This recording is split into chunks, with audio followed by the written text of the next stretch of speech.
አድዋና ኦሮሞ ምን እንደሆነ የጣሊያን ጋዜጠኞችን መጠየቅ ነው። የኛ ሀገሮቹን ተዋቸው። እንደሚታወቀው አድዋ ሲነሳ ነፃ ትግል ነበር የሚያስመስሉት።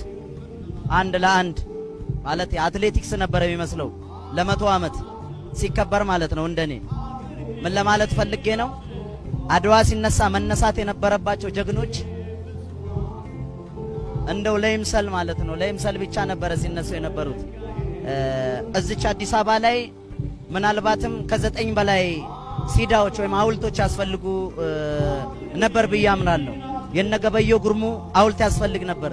የነ ባልቻ አባ ነፍሶ ሐውልት ያስፈልግ ነበር።